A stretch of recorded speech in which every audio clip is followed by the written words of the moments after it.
Hello, welcome to another Sub-Zero Nitrogen Ice Cream Science presentation. I'm Jack Walsh. I'm here at my shop in Federal Way, Washington. Welcome. We're doing this presentation as a public service while school is out for everyone to see. I want to welcome those people who are returning from previous science presentations we've had, and welcome new people who have not been with us before. The previous presentations are still available for people to see, both on the Sub-Zero Federal Way Facebook page and also on my campaign Facebook page, Elect Jack Walsh. So go to them and you can see the previous presentations. Here at Sub-Zero, we love science. And we use science in every bowl of ice cream that we make. And we are excited to be able to use science, excited to be able to share some science in these presentations. Today we're going to talk a lot about the atmosphere and the different gases that are in the atmosphere. In the past weeks we've talked about the states of matter, how there's three classic states of matter. If you remember, some things are solid, like the table. Some things are a liquid. Water is a great example of a liquid. And then there are gases. And the air that we breathe are different gases. And the atmosphere are those gases. The atmosphere surrounds the Earth, and there's different gases in the atmosphere. The one that we think about most often is oxygen. Our bodies need oxygen to be able to live. Every breath we take, 21% of the air that we breathe in is oxygen, and our bodies use that oxygen to basically take the food that we eat, and it combines with oxygen to produce the energy that we need. We'll talk about that a little bit more in just a moment. The biggest component of air is nitrogen. About 78% of the air is nitrogen. And here at Sub-Zero, we use super cold liquid nitrogen to freeze the ice cream. We use a lot of it, and we'll be doing it some more. The final 1% is mostly argon, water vapor, and carbon dioxide. And let's explore all of those. First off, nitrogen. We have some liquid nitrogen right here, filling this bowl with the liquid nitrogen. Notice all the fog coming out of the bowl. What do you think that fog is? Is fog nitrogen, or is it something else? Here we have a bowl of nitrogen right here. To kind of give a hint on what that fog might be, I'm going to blow across the bowl. Take a look here. When I blow across the bowl, there's a lot more fog. What do you think might be in my breath that there's more of? Be thinking about that just a moment, and we're going to do another fun thing right now to kind of show what's in the breath. Here, I'm going to pour some liquid nitrogen into this container here, and we are going to do what we call nitro breath. We have these big cereal balls. We are placing them into this basket and putting it down in the liquid nitrogen. We're going to use this to press it down in there. I'm going to leave it in there for just a few seconds. And once again, be thinking about what this fog is.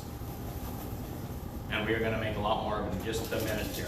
If they have any guesses on what the fog is, then they can comment also. Yeah, you can comment if you have guesses on what the fog is. We're going to take those out. And I'm going to take one of these. Actually, I'm just going to take it like this.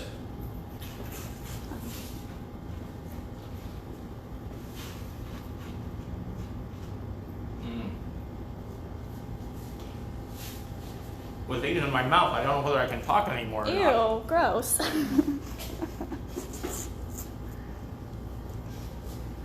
Did you get a good view of it there? We'll do one more.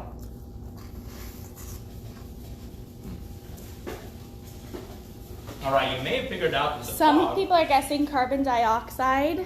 carbon dioxide, that's a good guess. The fog is actually the water that is in my breath. And when we blow across the bowl right here, the water in my breath is water that's condensing and making more fog. And that's one of the things that's in the atmosphere. We see clouds. Question, are clouds liquid? Clouds are water. Are clouds water gas or water as a vapor? Think about that for just a moment. I'll give you the answer. Clouds are actually tiny droplets of liquid water suspended in the air. And so that's kind of interesting. They're not gas, but tiny droplets of liquid water. And fog that you can see is tiny droplets of liquid water. So now the quantity of water vapor that's in the air, we call that humidity. And when it's the high humidity, there's more water in the air. Low humidity, there's not as much water. I'm going to do another experiment right now.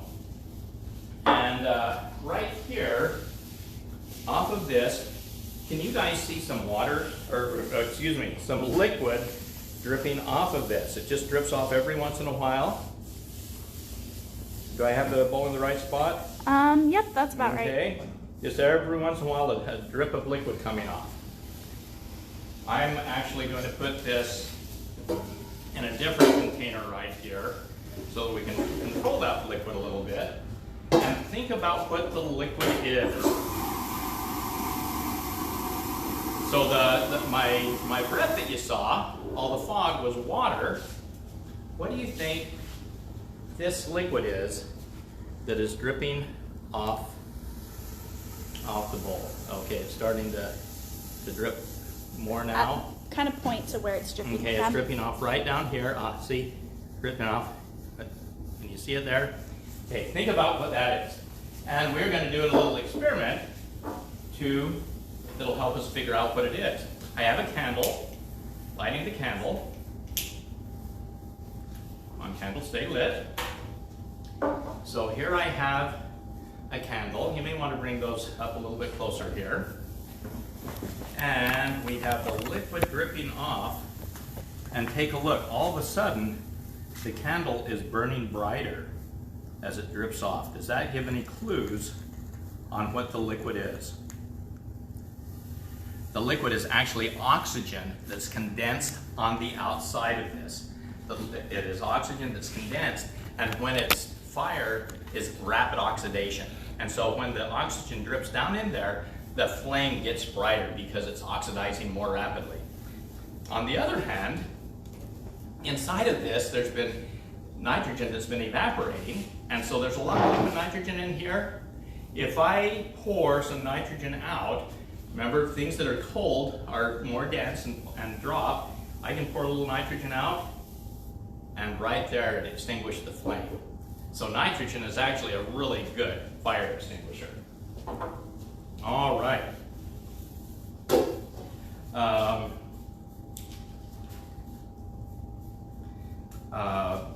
So without oxygen, things cannot burn.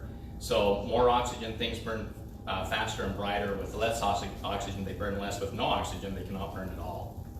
And the oxygen that makes that flame go brighter also helps our bodies. As I said before, it makes it so the food that we eat are all hydrocarbons, hydrogen and carbon combined together, and they're different hydrocarbons. And when we breathe, the oxygen comes in and it produces energy. It breaks those hydrocarbons apart, and we breathe out carbon dioxide and water, and it produces energy for us. And so we're breathing out a lot of carbon dioxide. The plants around us, the trees and plants, when they use the carbon dioxide and they put out oxygen. So people and all the animal kingdom, we're trading oxygen with the plants for carbon dioxide. So it's a cycle there. Besides plants needing carbon dioxide, there's some other fun things that we can do with carbon dioxide. One of my favorites is soft drinks, pop. Whenever you see a bottle of something that says carbonated water is water with carbon dioxide in it. And one of my favorite things to do with that is to make dry ice root beer. And we are going to make some dry ice root beer right now real quick to show what we can do. It happens that I have today, normally we don't have it here in our shop, but today I have some dry ice. Dry ice is solid carbon dioxide. The reason it's called dry ice is carbon dioxide is one of the rare things that normally doesn't have a liquid state. It has a solid state, it has a gas state, but normally isn't liquid, so it's dry. There's no liquid there. We can put it down on here, it's not melding, it's going directly into the air. And we are going to take some of this and make some dry ice root beer. Get rid of the glove there. We have water, and of course we need some sugar, quite a bit of sugar actually, and some root beer flavor. Okay, and we are now going to mix this up a little bit, mix the sugar into it.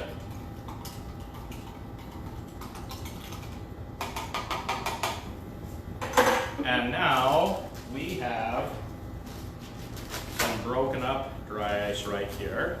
I'm going to put it in the cup. And take a look there. The nitrogen, or the carbon dioxide in the dry ice is changing from a liquid to a gas, and it is bubbling up. It's also making water condense, or condensed water come up here and forming a fog. So we're going to set that aside for just a moment. One of the things that was asked last week when we did the presentation is, can you use dry ice to make ice cream? And so I thought, hey, let's try making some ice cream with dry ice. We use super cold liquid nitrogen all the time. Liquid nitrogen is 321 degrees below 0 Fahrenheit, super cold. You know, dry ice is really cold also. It's 109 degrees below 0 Fahrenheit. So the liquid nitrogen is 200 degrees colder than the dry ice. The liquid nitrogen is much colder than dry ice. But let's see if we can use dry ice to make some ice cream. So I have a bowl. We're going to pour a cup of cream into there. Make sure milk and cream and sugar.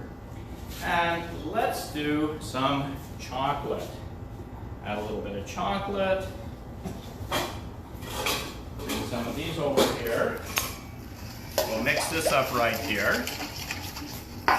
And we will add some chunks of dry ice. Put some chunks of dry ice in here. And here, it doesn't seem to be doing a very good job of freezing the cream. So let's try something else here.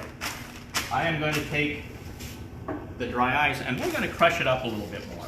We're going to break this up into little tiny pieces. Oops. Into a dust, basically.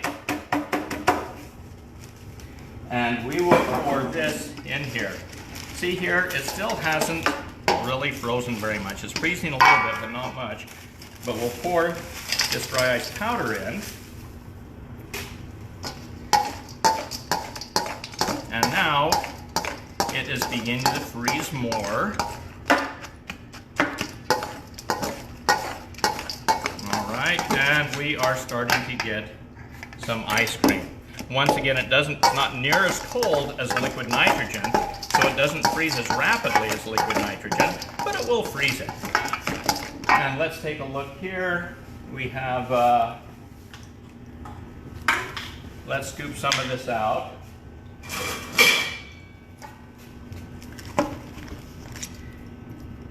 And we want to be very careful here. One of the other problems is that there are pieces in there. You can see the chunk of dry ice there. We certainly would not want to eat any dry ice. And I forgot a spoon. You know something?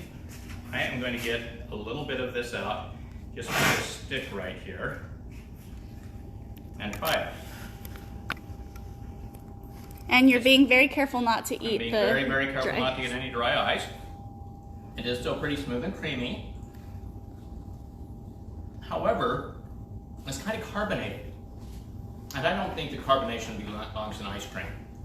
So basically the answer is, yes, you can make ice cream with dry ice, but it's not near as good as, it's harder to do. It's not near as cold. It doesn't freeze it as fast. And so not as smooth and creamy, because the faster something freezes, the smoother and creamier it is. And also, you need to make sure you don't get any dry ice in. And also it's kind of carbonated, it kind of has a fizz to it, and a fizz doesn't belong in ice cream. So let's go ahead and we'll set this aside for just a moment. Where a fizz does belong is in root beer. And let's see how this root beer turned out.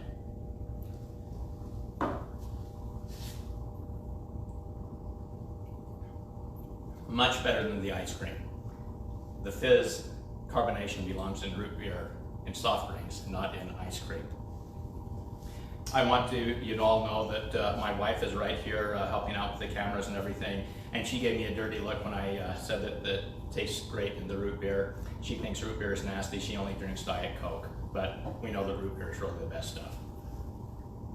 Someone's asking what happens if you eat dry ice. You would not want to eat dry ice.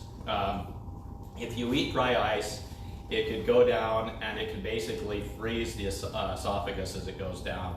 It would not be good at all, just like you would not want to consume actual liquid nitrogen. That's why when we make our ice cream, there's no liquid nitrogen left in the ice cream you have. It's all boiled out, it's gone back out. And when I did the dragon's breath a few minutes ago, I drained all the nitrogen off so that when I put it in my mouth, it was just the really cold cereal balls. And the cold was making my breath, so you could see my breath, but I wasn't consuming any liquid nitrogen. We can actually do nitro breath here in our shop in Federal Way. I'm gonna get rid of that ice cream, or that ice there. Hey, notice how with the dry ice, it's not sticking to the table the way ice would. It's just kind of going across it, but we're gonna get rid of it.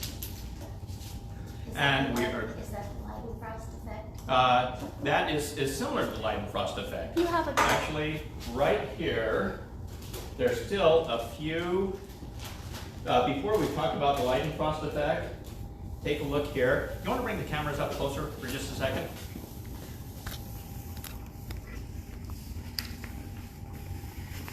Here, this is a demonstration of the Leidenfrost effect. We did it a few weeks ago. Notice that the liquid nitrogen is going right across the table. It's the same way if you had a real hot frying pan. You could put some water in that hot frying pan and the water would just go around the pan. It wouldn't make the pan wet, and this isn't making the table wet, it's just going right across it. So that's an example of the Leidenfrost effect. With the dry ice, I still have a few, little pieces of dry ice right here. And if we take a look here, I don't know whether you can see it, but if we move this, it's just kind of will float across the top of the table some. Is that visible in the, yeah, not really. Anyway, so it's kind of a thing, kind of similar to the Leidenfrost effect. Okay, let's get rid of this dry ice here, put it back in here. And then of course, are there any other questions that people have that we should answer?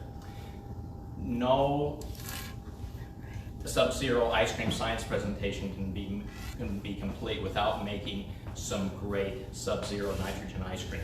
And so we are going to make some Sub-Zero nitrogen ice cream right now. Getting a bowl and some more cream. Make sure milk and cream and sugar right here. This, we thought it would be fun to have some cotton candy with Nerds ice cream. So, gonna put some flavor in here, put some Nerds in, give it just a little bit of a mix, and then add some liquid nitrogen. Once again, 321 degrees below 0 Fahrenheit. Again, it freezes so fast the ice crystals don't have time to grow. So that's fast. We have ice cream. Going to pour off some extra liquid nitrogen right here. There you can see the Leidenfrost effect again. It's just going right across the table. And here we have smooth, creamy ice cream. I actually froze that a little harder than it needed to be, but that is fine. And we are going to scoop it up.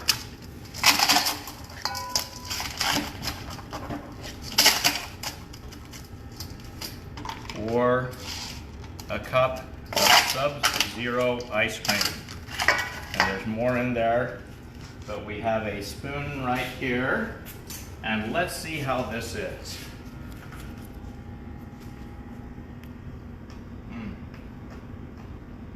Smooth, creamy, and tastes just like cotton candy, but it's ice cream.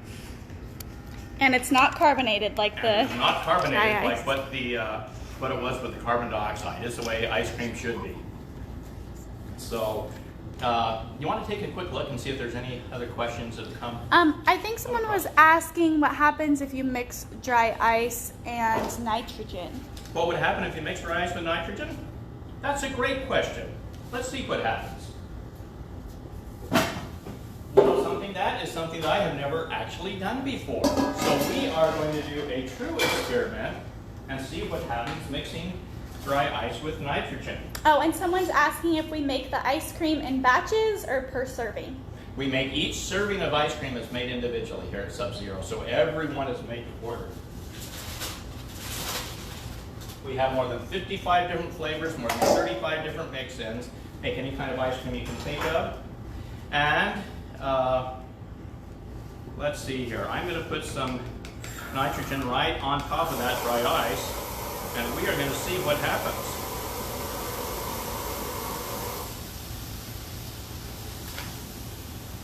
Let's see here. You know something? The nitrogen is still boiling a lot. So even though the dry ice is really cold, it still makes the nitrogen boil because it's almost 200 degrees hotter than the nitrogen. It doesn't make it boil near as hard as if it were water or something like that in there, but you can see here that the nitrogen is still boiling. So it shows the temperature difference between dry ice and liquid nitrogen. Dry ice can actually make nitrogen boil rather than freeze.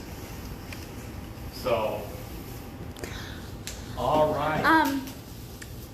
And we're Also, you may want to just mention why you wear a glove when handling dry ice, but not with nitrogen. Yeah, with the dry ice, I use the glove, you know, because you need to pick it up and be able to handle it, and so need a glove for protection.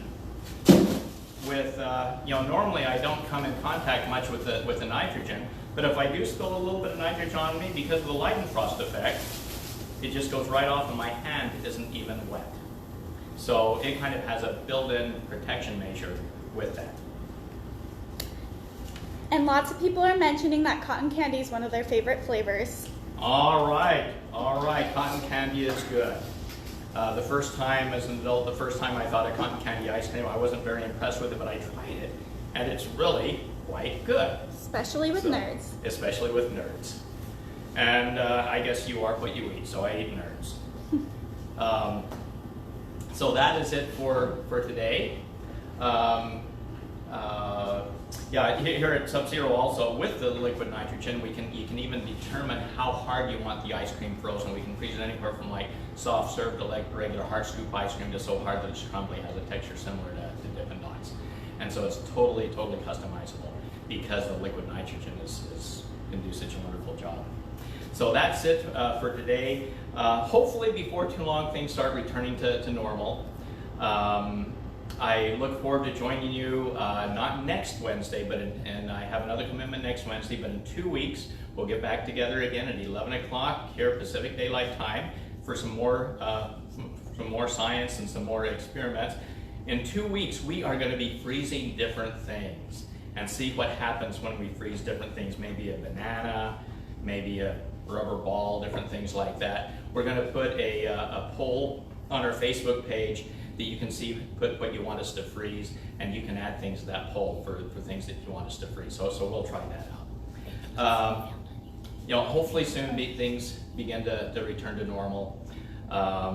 You know, in the meantime, a lot of us has been together, closest families. It's given an opportunity to, with the bad comes the good, the opportunity to spend more time with our family. I hope that everyone has been making good use of that time with the family, putting it to good use. And I encourage everyone to continue to go out and serve your families, serve in the community, serve your friends in whatever way you can. There's social distancing, but there's still a lot of ways to serve. And with that, I want to tell everybody goodbye. And just once again, you know, I ask that each of you do your best to do good and to be good. Thank you.